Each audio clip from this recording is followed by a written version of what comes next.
जैसे अपन सब काम करने के लिए मजबूत हैं, अपने परिवार के लिए, अपने बच्चों के लिए, अपना खाना बनाने के लिए, कपड़े पहनने के लिए, सब चीज़ों के लिए बहुत मेहनत करते हैं। लेकिन इस संसार में जितनी भी मेहनत करें, यदि हम केवल आत्मिक जीवन की बातों को छोड़ दें, तो मेरे को ऐसा महसूस नहीं होता कि इस जीवन को जीने के बाद, इस संसार के लिए जीवन जीने के बाद हम उस जीवन में प्रवेश कर पाएंगे जिसके लिए परमेश्वर ने हमको बुलाया।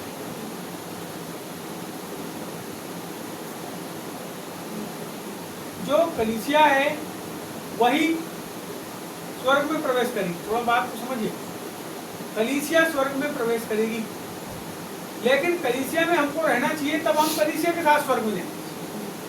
यदि हम कलीसिया के बाहर हैं तो हम परमेश्वर से हमारा कोई नाता नहीं है।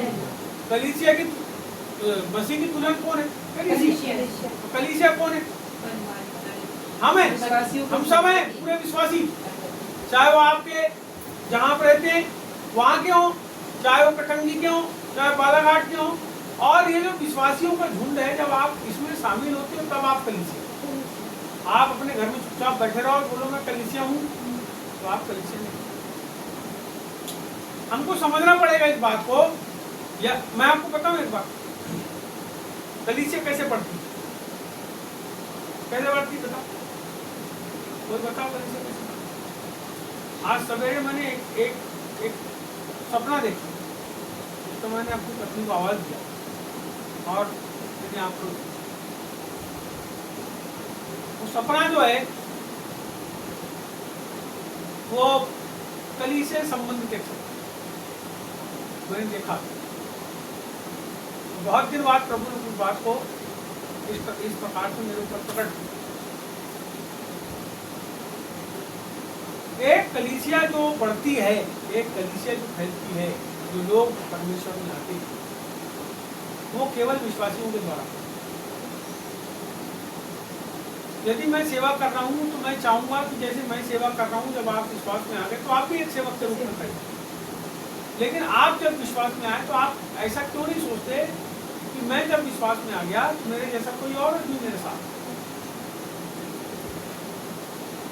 आज जब आप प्रार्थना में आ रहे थे, आपको कितने लोग को प्रोत्साहित करते कि आप प्रार्थना में चलो हमारे साथ,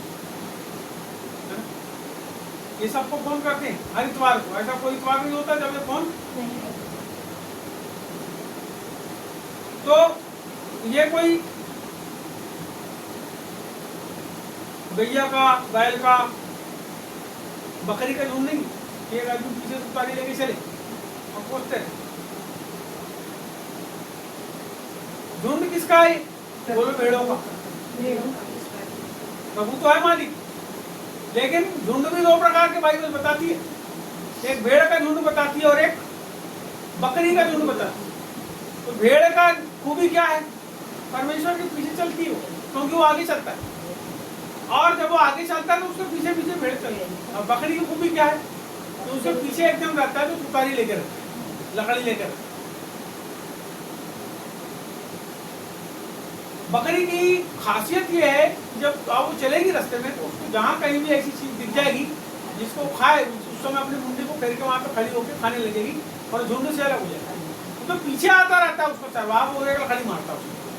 तो आप झुंड किसके हो? प्रभु के लोग हो या बकरी के झुंड हो? क्योंकि बकरी के झुंड वाले से मत्ती रचित सुसमाचार 25 अध्याय में कहता है कि मैं तुमको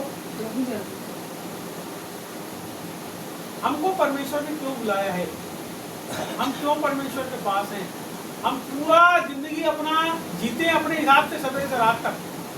आपके पास प्रार्थना के लिए बहुत थोड़ा समय, खास तौर पर कलीसियाई रूप से जब हम लोग बैठते हैं प्रार्थना में, तो 1.5 से 2 घंटा हम बैठते हैं, उससे ज़्यादा तो हम बैठते नहीं। हम 2 घंटा बैठ रहे हैं, तो अब ये बताओ आपके पास 2 घंटे का समय नहीं है। 11:10 पे आप आते हो, उसके बाद 11:40 पे आप आते हो, और मेरी निगाह लगी रहती है कौन कौन आ रहा है, कौन नहीं आ रहा है, कौन कौन आ रहा है, कौन कौन नहीं आ रहा है। तो मेरा ध्यान पूरा प्रभु की ओर से हटके किसकी ओर रहता है? आपकी ओर रहता है। मेरा ध्यान, मैं क्यों अपना ध्यान आपकी ओर रखूं? आप क्यों समय पे नहीं आते? 10:30 बजे क्यों नहीं आते आप? अभी 9 बजे लोगों के यहाँ प्रार्थना लगती है, 2 बजे तक वो बराबर जाते हैं, और जो बैठते हैं 9 बजे से तो 2 बजे तक पानी पीने भी नहीं उठते लोग, प्रार्थना करने जाते हो, परमेश्वर से मिलने जाते हैं, उनकी आंख से आंसू बहते। मैं मानता हूं कि आपका संबंध परमेश्वर के साथ है, आपकी बात को प्रभु सुनता है, लेकिन आपकी केवल वही बात आप प्रभु से करते हो जो आपके स्वार्थ की है, जो आपके लाभ की। आप ऐसी कौन सी बात परमेश्वर से कर रहे हो या आप बोल रहे हो? आप अपने घर में कितनी देर बैठ के कलीसिया के लिए प्रार्थना करते हो? बताओ, विचार करो। आप अपनी कलीसिया के लिए कितनी देर बैठ के प्रार्थना करते हो? मैं जहाँ जाती हूँ प्रभु, वहाँ पे लोग बहुत कम आते, परमेश्वर मेरे द्वारा, मेरी सहेली के द्वारा और दूसरे विश्वासियों के द्वारा परमेश्वर तू काम कर। हम सब परमेश्वर मजदूर हैं, हमारे पास्टर के द्वारा काम कर, पास्टर जी के द्वारा काम कर प्रभु, तू काम कर। हमारे पास परमेश्वर से जो मांगना है उसको मांगने के लिए समय नहीं है, हम केवल अपने लाभ की चीजें प्रभु से मांगते। इसीलिए प्रभु आपके लाभ की चीज तो दे देता है, लेकिन आप आत्मिक जीवन में पिछड़ जाते हो। बोलो यीशु मसीह की जय। आप भौतिक चीजों में बढ़ जाते हो और आत्मिक जीवन में कैसे हो जाते हो? पिछड़ जाते हो। आपको नहीं बोलो, सबको नहीं बोलो। जो आदमी आत्मिक जीवन में आगे बढ़ता है वो सब जीवन में आगे बढ़ता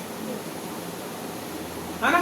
बाइबल कहती है जैसे तू आत्मिक बातों में उन्नति कर रहा है, वैसे सब चीजों में भी क्या कर उन्नति कर। आत्मिक जीवन में बढ़ोगे तो उन्नति के रास्ते खुलेंगे, अपनी आंखों को प्रभु खोलेगा कि कौन सा काम आपको करना है। आत्मिक जीवन में बढ़ने के लिए आपको आत्मिक बातों की ओर अपने मन को लगाना। चलो आज अपन देखेंगे रोमियो की किताब तो 12 अध्याय तो पहला पद। इसलिए हे भाइयों, मैं तुमसे परमेश्वर की दया स्मरण दिलाकर विनती करता हूँ कि अपने शरीरों को जीवित और पवित्र और परमेश्वर को भावता हुआ बलिदान करके चढ़ाओ, यह तुम्हारी आत्मिक सेवा है। बस यहाँ लिखा है हे भाइयों, ये जो भाई लिखा है उसको बहनों भी समझ, केवल भाइयों को नहीं लिखा है, कलीसिया को लिखा है।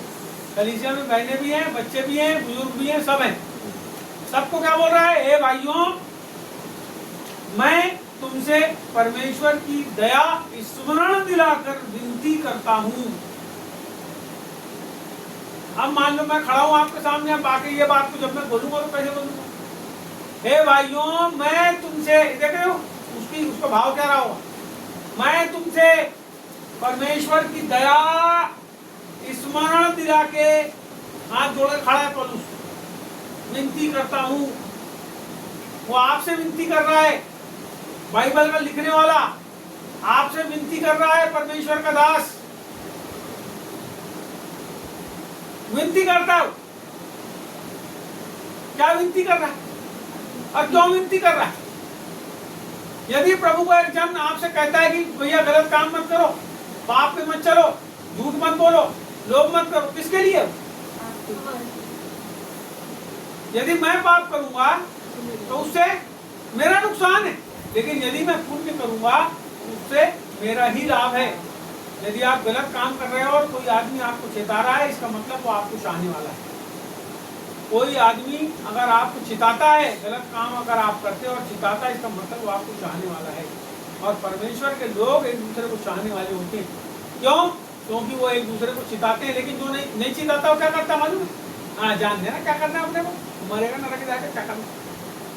इसका मतलब आप चाहने वाले बनना पड़ेगा। क्या बोल रहा है पौलुस? कहा रहा है कलीसिया को, क्या बोल रहा है कलीसिया को? हे भाइयों, मैं तुम्हें परमेश्वर की दया स्मरण दिलाता हूँ। उसकी दया को याद करो। उसकी दया कैसी तुम्हारे लिए, याद करो। तुम बार बार भूल जाते हो उसकी दया। और बोलता है स्मरण दिलाकर विनती, क्या विनती कर रहा है? कि अपने शरीरों को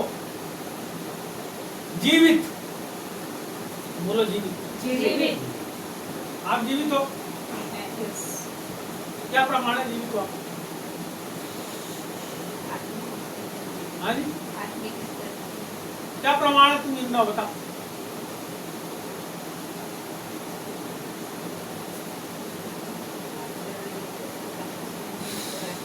हाँ, अभी तो हम बात बोल रहे हैं, तो यही तो है प्रमाण। जितना है देख रहे हैं, हाथ पर हिला रहे हैं। एक आदमी जब बिल्कुल मरने वाला रहता है ना, तो लोग देखते रहते हैं कभी इसकी सांस, है ना, देखते ही रहते हैं। घर वाले कोई बहुत बीमार है तो बार बार जाके देखते हैं मरा तो नहीं। अब जो सेवा करने वाले रहते हैं वो जाके उसकी सेवा इसलिए करते हैं कि जिंदा रहे। समझना मेरी बात।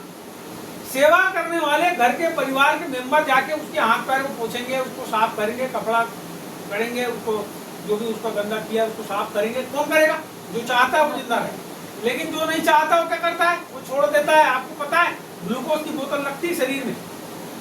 कई लोग ऐसे रहते हैं गांव के अंदर में, मैंने देखा हूं कि वो ग्लूकोज की बोतल भी आके लगाते उसको जिंदा रहकर। मुंह में पानी जैसे डालना चाहिए, उसको पिलाना चाहिए, और पिलाना बंद कर देते हैं जिससे जल्दी से क्या हो जाए,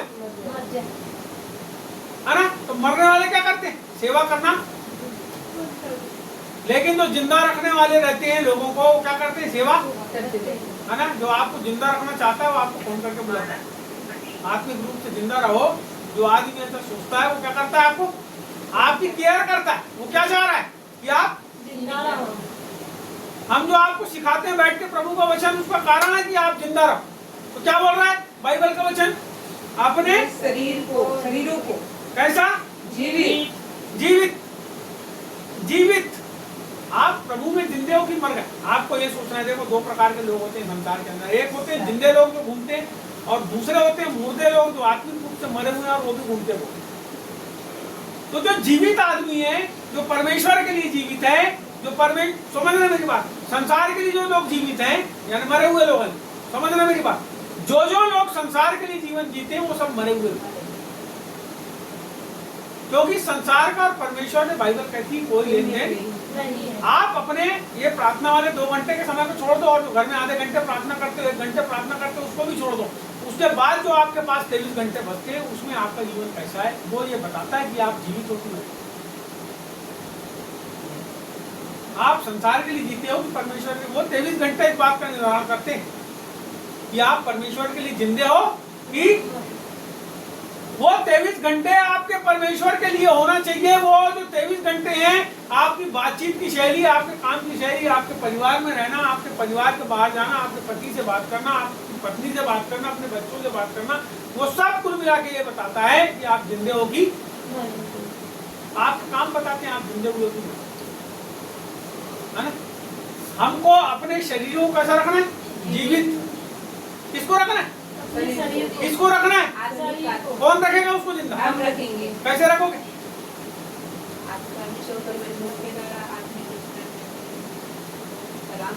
कैसे रखेगी जिंदा अपने आप? अभी नाक बंद कर थोड़ी देर के लिए, और मुंह और नाक करना बंद। चलेगी सांस? क्यों नहीं चलेगी? तुमने बंद कर लिए ना। वैसे ही हम लोग अपने जीवन के अंदर परमेश्वर के वचन को महत्व देना बंद कर देते हैं, उसकी आज्ञाओं को मानना बंद कर देते हैं, तो मुर्दे होते हैं।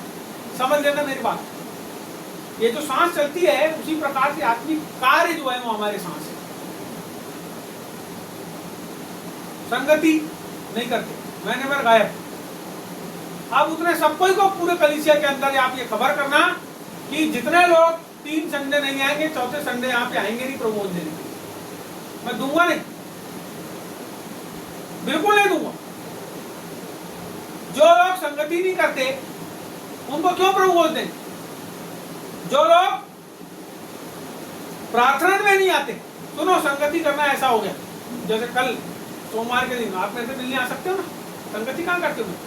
नहीं करते। इतवार का दिन एक कलीसियाई रूप से संगति है, आप नहीं आ रहे, इसका मतलब कैसे हो? आप मुर्दे हो,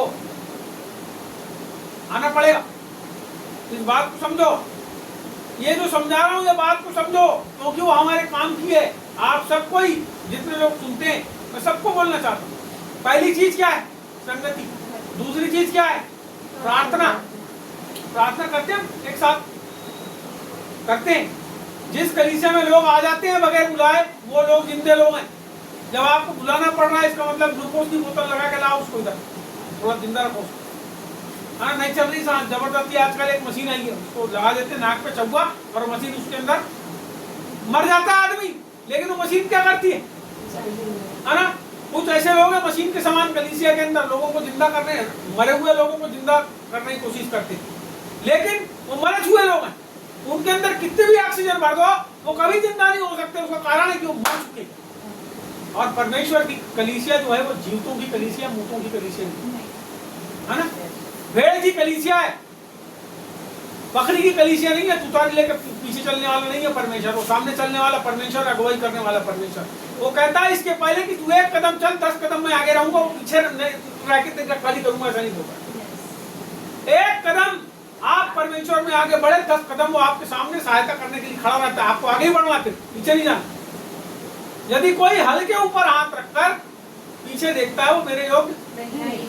आप अपने विश्वासी जीवन में परमेश्वर के पास आए हो, अपने आप को जीवित आप प्रकट करो कि आप जीवित। क्या है आपके पास ऐसी खूबी कि आप परमेश्वर को प्रसन्न कर सकते हो? मेरा पैसा परमेश्वर को प्रसन्न कर सकता है, मेरे अच्छे अच्छे काम प्रभु को प्रसन्न कर सकते हैं। क्या प्रसन्न करता है प्रभु? एक औरत शादी करके ला ली, अपने पति के पास जाती थी, कहां से बाल बच्चे हो? प्रसन्न करना है। कैसे प्रसन्न होगा? जब आप उससे संगति करोगे, जब आप प्रार्थना करोगे, जब आप उसमें खो जाओगे। बाइबल में ऐसा लिखा है कि वो जो प्रेरितों के समय की कलीसिया थी वो प्रार्थना करने में, संगति करने में, वचन का को सीखने में, तीसरी बात वचन को सीखने में, और चौथी बात रोटी तोड़ने में लौलीन रहती थी। लौलीन होना क्या है? जब आप एक दिए को जलाते हो, देखना उसकी लो ऐसी करके उठती है, ऊपर जाती है और ऊपर जाके ऊपर लीन हो जाती है, ऊपर लीन हो जाए। लौलीन, परमेश्वर में खो जाना, अपने आप को खो देना। आपके पास समय नहीं है प्रभु के लिए, वो भी बोलती, समझ रहे बात? समय क्यों नहीं है? समय क्या कारण है कि आपके पास प्रभु के लिए समय नहीं है? पूरे संसार के लिए समय आप नहीं करते उससे प्यार, आप उसमें जिंदा नहीं रहना चाहते। एक पत्नी अपने पति से जब प्यार नहीं करती तो धीरे धीरे पति और पत्नी में क्या जाती है? खटास आती है, और दोनों एक ही घर में रह के भी अलग अलग कमरे में रह के दूर रहते हैं। समझ रहे बात? उसी प्रकार से आप इस संसार में जरूर हो, कलीसिया में जरूर हो, लेकिन आप कैसे हो गए उससे? यहाँ बोलता है प्रभु का वचन कि अपने शरीरों को जीवित, दूसरी बात बोलता है पवित्र। पवित्र क्या बोल रहा है? पहली चीज जीवित, जीवन को याद रखना, प्रार्थना में आना, वचन को सीखना, उसके अनुसार करना। आप ये बताते हो कि हम जीवित। दूसरी बात बोलता है पवित्र। बोलो पवित्र। पवित्र क्या होता है पवित्र? कैसे आप अपने आप को पवित्र करो? कैसे अपने आप को पवित्र करो? हाँ? क्या बोले? अपने जीवनों में गलत बातें, गलत सोच, गलत विचारों को नहीं लाना, पवित्र। और परमेश्वर के वचन के अनुसार चलना अपने जीवन में। हाँ, दोनों बात बहुत अच्छी बोली। चरित्र को दिखाना पड़ेगा। ये प्रभु के अनुसार चलना हो गया। क्या हुआ है? अपने आप को पवित्र। दूसरी बात है पवित्र। बाइबल कहती है एक मनुष्य अपवित्र तब होता है जब वो अपने मुंह से गंदे विचारों को बोलता, खाने और पीने से नहीं होता। कैसे होता है? जब अपने मन के अपवित्र विचारों के अनुसार जीता है। व्यभिचार, नीला कीड़ा, चोरी और स्त्री गमन, दूसरों की चुगली, निंदा, किसी के बारे में खराब सोचना, हाँ, ये सब चीज के द्वारा कैसा होता है? दूसरी बात बाइबल कहती है, प्रभु को दास कहता है कि मैंने अपने आप को तेरे वचन के द्वारा शुद्ध किया। कैसा किया है? वचन के द्वारा शुद्ध किया है। आपका जीवन के अंदर जो चाल है, आपकी पवित्रता जो है, आपकी प्रभु के वचन के अनुसार चलने के द्वारा शुद्धता आएगी, पवित्रता आएगी। परमेश्वर के जैसा परमेश्वर चाहता है वैसा करने से वो पवित्रता आपके जीवन में आएगी। और तीसरी बात बोलता है भावता हुआ बलिदान। भावता हुआ बलिदान। बलिदान क्या होता है? बलिदान यानी क्या हुआ? बलिदान कैसे होता है? बलिदान किया कभी? आपने बलिदान किया कभी? नहीं करे? ऐसा मुर्गा काटते हो ना घर में, ऐसा मुर्गे को काट दिए तो मुर्गा काटने के बाद जिंदा रहता है? जिंदा रहता है मुर्गा? तो आप जिंदे हो अभी, यीशु मसीह में आए हो, जिंदे हो। बाइबल कहती है मैं मसीह के साथ क्रूस पे चलाया गया, मैं अब जीवित न रहा। क्या बोल रहा है? मैं मसीह के साथ क्रूस पे चढ़ा अब आप क्रूस पे चला दिए तो आप जिंदा रहोगे कि मर गए? प्रभु ने क्या दिया अपना? बलिदान आपने दिया क्या अभी तक?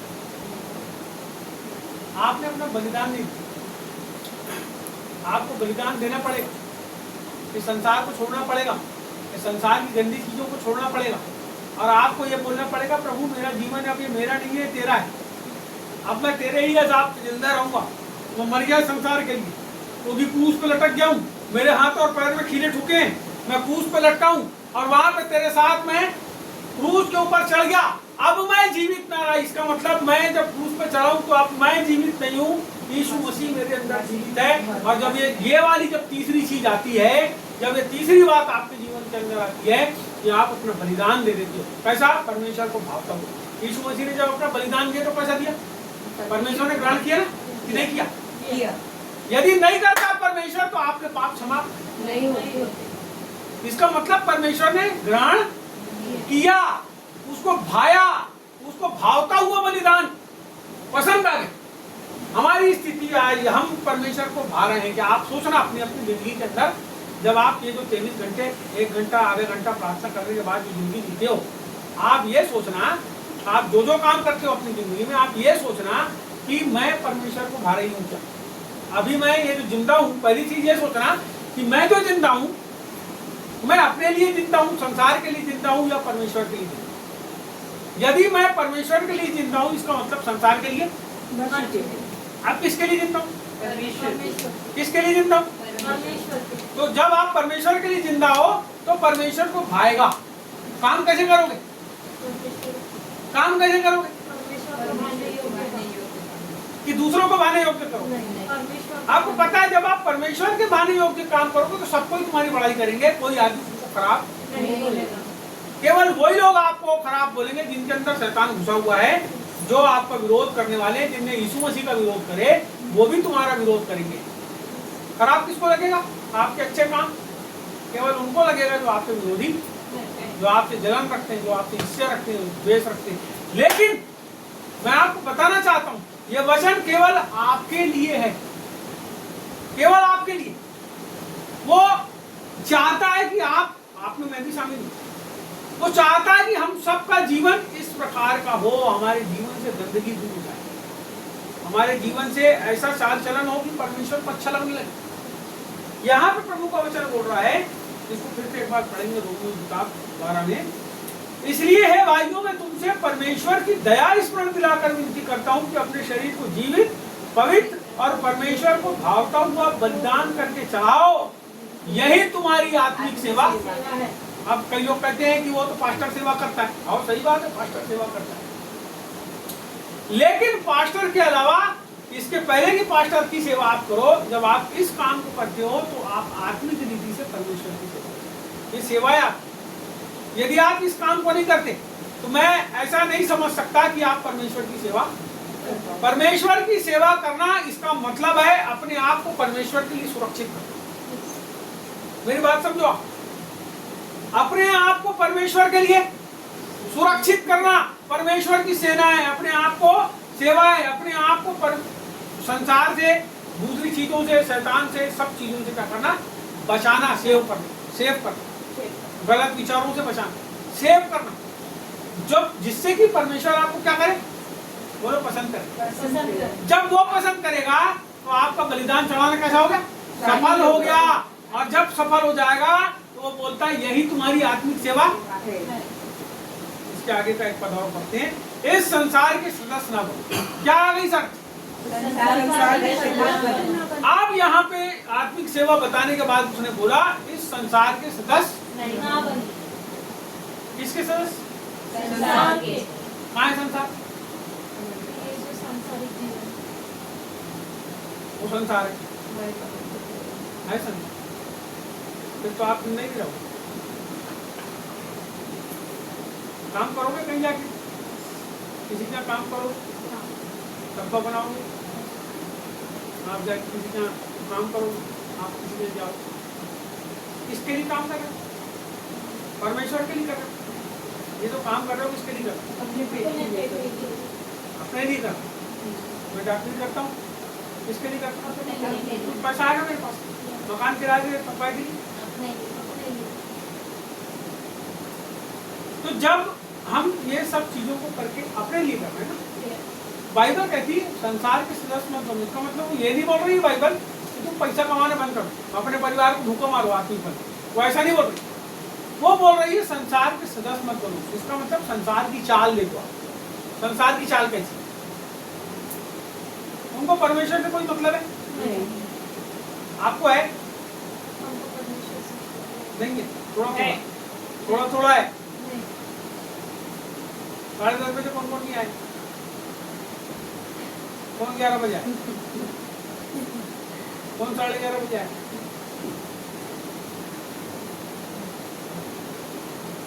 दस बज के 40 मिनट में मैं भी आया हूँ। सुनो मैं आपको बता रहा हूँ, मैं भी लेट आया। मैं आप सबको बताना चाहता हूँ, यदि आप परमेश्वर से प्यार करते हो तो पूरे काम छोड़ के आप पहले परमेश्वर का काम करो। संसार के लोग परमेश्वर को कोई मतलब नहीं रखते, वो केवल संसार में प्यार करते। मैं एक उदाहरण बताया आपको, दोष नहीं लगा रहा हूँ आपके ऊपर। बाइबल कहती है तुम्हारे ऊपर दोष, तो मैंने भी दोष स्वीकार करा कि मैं 10 मिनट लेट, तो आपके साथ मैं भी दोषी।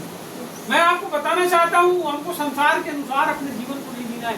हम अपने जीवन का अधिकतर समय 80% से भी ज्यादा समय, 90% से भी ज्यादा समय संसार के लिए, हम लोगों को प्रसन्न करने के लिए जिंदा रहते। मैं बता रहा हूँ आप, लेकिन वो जो काम आप करते हो उसके द्वारा, आपके काम के द्वारा जब आप उन लोगों के जैसे काम ना करके प्रभु के अनुसार काम करते हो तो उन लोगों को भी आप बदलने वाले बन जाते है ना। दानियल के बारे में पढ़ना, आप बाइबल को निकालोगे तो पढ़ोगे, वहाँ ऐसा लिखा है कि उसने आदेश दिया कि एक बड़ी मूर्ति खड़ी कराए और बोले सबको क्या करना है मूर्ति को। अरे उसने किया ही नहीं, वो क्या करेगा। और एक ऐसी ऊंची उसका घर था, अटारी थी, अटारी यानी ऊपर की जगह, तो ऊपर की जगह में तो झरोका रहा होगा, जो ऊपर का मतलब तो झरोका चारों तरफ से दिखता था उसमें। वो झरोके में बैठ जाए घुटना टेक के, यरूशलेम की तरफ मुंह करके और प्रार्थना करता था दिन में 4 बार, दिन में 4 बार। उसको कोई देखेगा नहीं, वो अटारी में जाएगा ऊपर के मकान में, उतना बड़ा वो वहां का क्या कहना चाहिए अधिकारी, उसको घर भी बड़ा जान करा हो, राजा ने दिया था उसको नबूकदनेस्सर ने। तो वो ऊपर चढ़ा है, क्या कर रहा है वहां पे चढ़ के? वो आराधना कर रहा है अपने परमेश्वर की दिन में 4 बार, और थोड़ी थोड़ी देर में निकलता होगा हर 3-3 घंटे में। और प्रभु तेरा धन्यवाद, यरूशलेम की ओर मुंह करके क्या करता था? प्रार्थना करता था परमेश्वर। यदि वो नबूकदनेस्सर के अनुसार बन जाता तो क्या होता? लोग उसकी चुगली, सब कोई नहीं जाके उसकी क्या करे, अरे वो तो तेरी बात नहीं मानता, अरे वो तो तेरे अनुसार नहीं चलता। क्या होगा? क्या हुआ? दारा राजा था ना वो, दारा राजा सॉरी, उसके पहले वाले नबी। तो क्या हुआ? एक सिंह की मांद थी, सिंह की मांद, उसके अंदर उसको डाला गया, लेकिन वो बदला नहीं। आपको पता है जैसे हमारे ऊपर कोई दुख समस्या कष्ट आते हैं हम तुरंत अपने आप को बदल देते हैं। परमेश्वर का तो नाम भी नहीं लेते जी, हम अपने उन सब समस्याओं में ऐसे गिरते हैं कि हम परमेश्वर का नाम नहीं लेते, और उस समय डरते हैं कि हम अपने परमेश्वर का नाम किसी को बताएंगे तो कोई हमारी सहायता करेगा कि नहीं करेगा। चुपचाप रहे, चुपचाप रहे, चुपचाप रहे, मत बता, ऐसा करते हैं। लेकिन हमारा परमेश्वर जो है ना, वो मूर्तों का परमेश्वर नहीं है, वो जीवतों का परमेश्वर है। मैं आपको बताना चाहता हूँ परमेश्वर जो है ऐसे लोगों का, मरे लोगों का परमेश्वर नहीं है जो उसकी आराधना नहीं करते। परमेश्वर जिंदों का परमेश्वर है, और जो मुंह से उसकी आराधना करने वाले लोग हैं वो ये बात को प्रकट करते हैं कि वो परमेश्वर के लोग हैं और प्रभु में जिंदा है। कैसी भी परिस्थिति हो, आप अपने आप को परमेश्वर में जीवित प्रमाणित करने की कोशिश करो। मैं आपको बताना चाहता हूँ यदि आप परमेश्वर में बढ़ना चाहते हो तो आप संगति करो, वचन का अध्ययन करो, अपने समय का सदुपयोग परमेश्वर के राज्य को बढ़ाने के लिए, संदेश सुनाने के लिए, लोगों को प्रभु के पास लाने के लिए करो। सुनिए जी, आपको बताना चाहता हूँ, उसके बाद शद्रक मेशक अबेदनगो की घटना के बाद, दानियल की घटना के बाद क्या हुआ? तो बहुत बड़ा काम हुआ। राजा ने आज्ञा निकाला कि जहां तक मेरा प्रांत है सारे लोग क्या करें? उस परमेश्वर को दंडवत करें। सुनिए, आपके आज्ञा पालन से लोग प्रभु के पास आते हैं, आपके जिंदा रहने से लोग प्रभु में आते हैं। आगे यहाँ पे वचन कर रहा है, इस संसार के सदस्य ना बनो, परंतु तुम्हारे मन के नए हो जाने से। किसके नए हो जाने से? मन के नए हो जाने। सबसे बड़ी समस्या क्या होती है कि हमारे जो मन है ना वो नया नहीं। इस संसार के सदस्य ना बनो, परंतु तुम्हारे मन के, परंतु बोल दिया उसको, परंतु तुम्हारे मन के नए हो जाने से। तुम्हारे जब तक के मन नया नहीं होगा, नया मन क्या है? नया मन क्या है? नया मन क्या है? मन में बदलाव होता है। नया मन पवित्र आत्मा के द्वारा दिया जाता है। बाइबल कहती है कि मैं, यहेजकेल की किताब, मैं तुम्हारा पत्थर का हृदय क्या करूंगा? निकाल दूंगा। अरे मांस का हृदय दूंगा। नया हो जाएगा कब होगा? जब पवित्र आत्मा को तुम अपना साथी बनाओगे, अपना संगी बनाओगे। पवित्र आत्मा तुम्हारे जीवन के अंदर बदलाव को लाएगा और एक नया मन देगा। वह ऐसा मन देगा कि जब तुम सोओगे तब भी यीशु के काम के बारे में सोचोगे और उठोगे तब भी यीशु के काम को मैं कैसा करूँ इसको सोचोगे। आप बार बार बोलोगे, प्रभु कहाँ लेके जाना है बता मेरे को, प्रभु क्या करना है बता मेरे को। अभी तुम्हारा मन कैसा है? परमेश्वर से दूर है। बाइबल कहती है तो व्यर्थ मेरी उपासना करते हैं, इनका मन कैसा है? मुझसे दूर है। क्यों है दूर? क्योंकि तुम उसके पास नहीं आते। वो तुम्हारे लिए ऐसे बाहों को, प्रभु यीशु मसीह कह रहा, देख मैं द्वार पर खड़ा हूँ, खटखटाता हूँ, तुमको बुला रहा है और तुम क्या कर रहे हो? उसकी आवाज को सुन नहीं रहे। आज प्रभु के दास लोग आपको वचन सिखाते हैं, परमेश्वर के भक्त लोग आपको वचन सिखाते हैं। आपका मन क्या होता है? उस वचन से कोसो दूर है। सुनेगा कौन? जिसका मन रहेगा। जब मेरा लड़का या कोई किसी के भी घर का बच्चा जब मोबाइल में घुस जाता है, मेरी बात को समझना, आप अपने बच्चे को भी देखना, अपनी बेटी को मोबाइल देना देखना।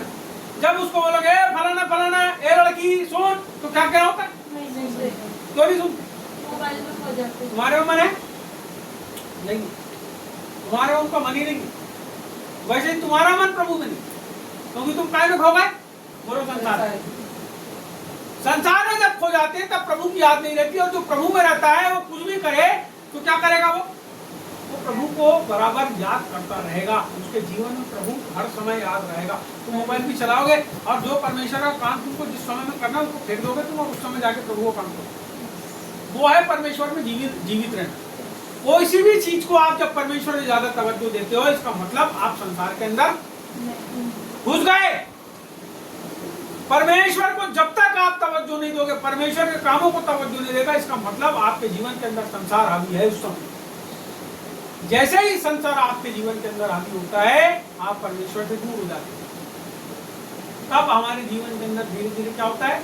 ऑक्सीजन की कमी आती है और हम लोग बेहोश। इसके लिए प्रभु ने नहीं बुलाया, जिंदा रहने बुलाया, हम सबको जिंदा रहने बुलाया। आगे बोलता है, परंतु तुम्हारे मन के नए हो जाने से तुम्हारा चाल चलन भी बदलता जाएगा। हमारी चाल चलन कौन बदलता है? जब हमारा मन बदल जाएगा तो हमारी चाल चलन भी बदल जाएगी। मन को कौन बदलता है? पवित्र आत्मा बदलता है। इसका मतलब चाल चलन को कौन बदलेगा?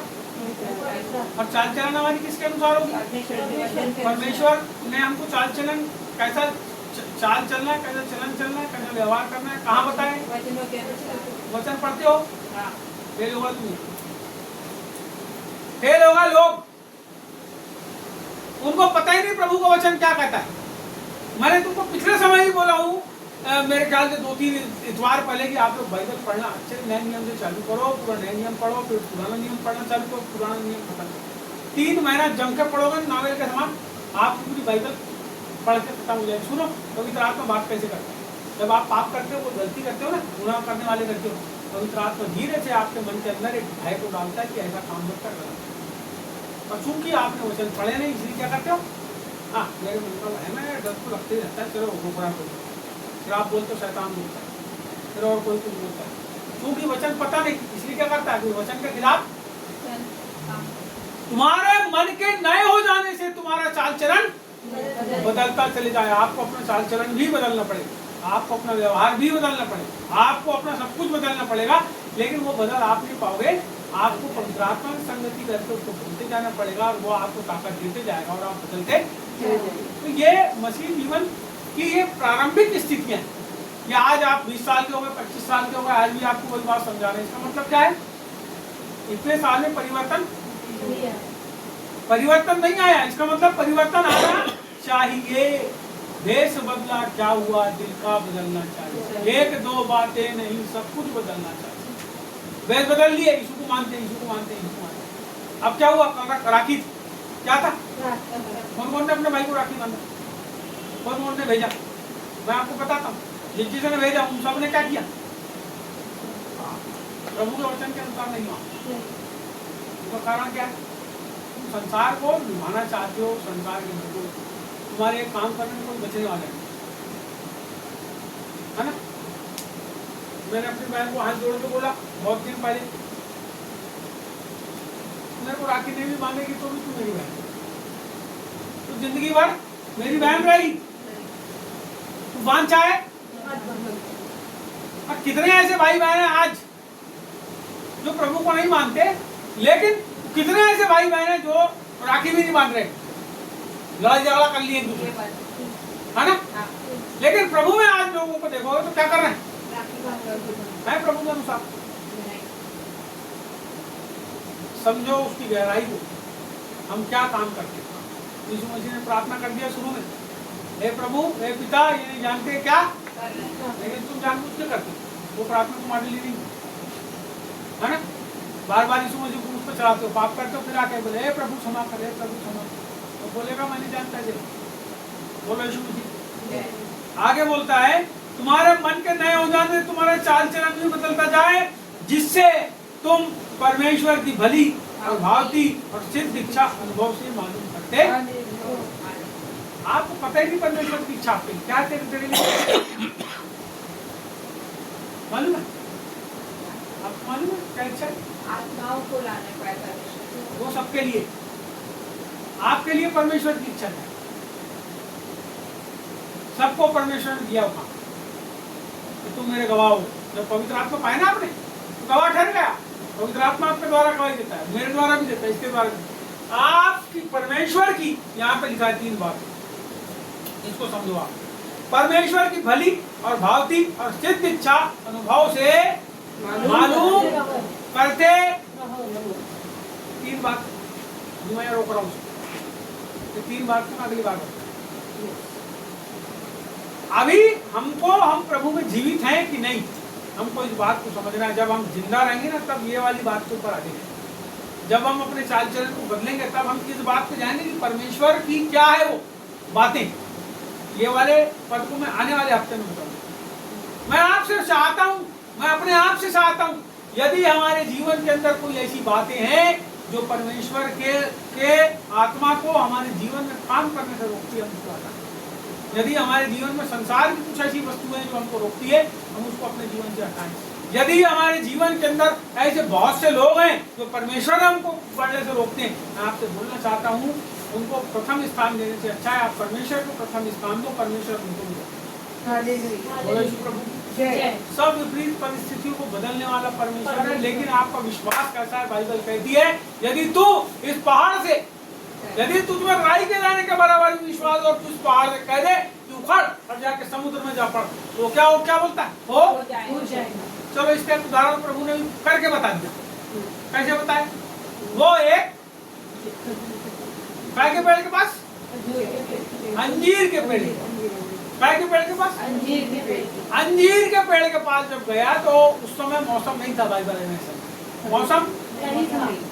और जाके उसने क्या किया? उसको पेड़ को देखा, उसने ढूंढा इसमें कहाँ फल लगे कि नहीं, वहां फल नहीं। उसने अंजीर के झाड़ को बोला फल नहीं पाया, तो क्या बोले?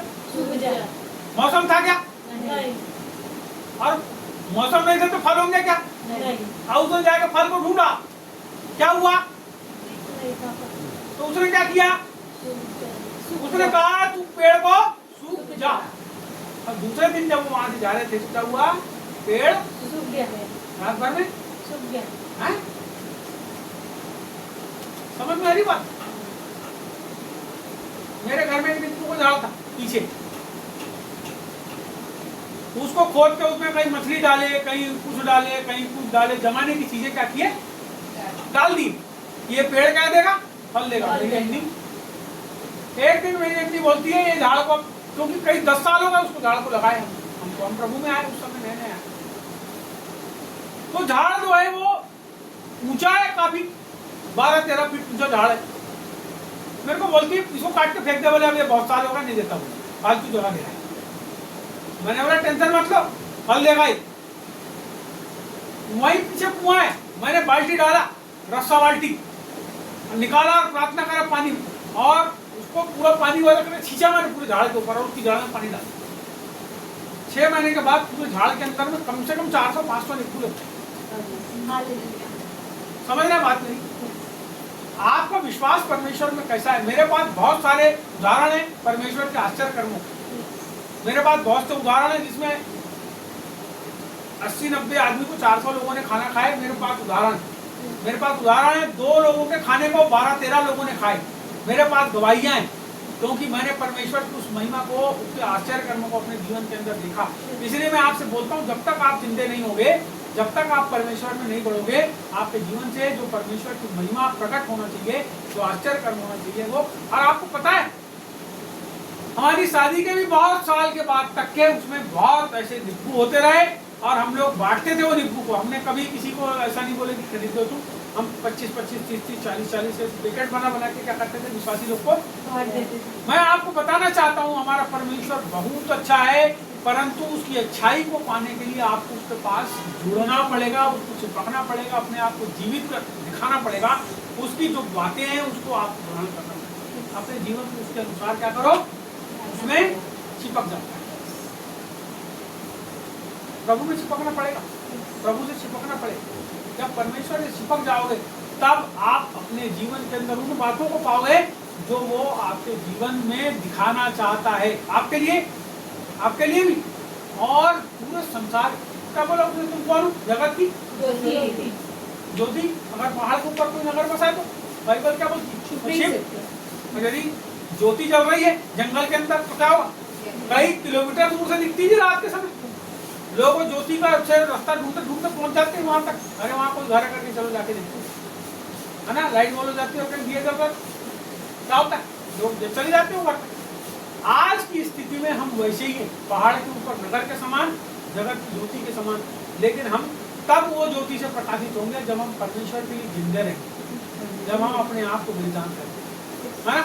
बात समझे? ठीक है।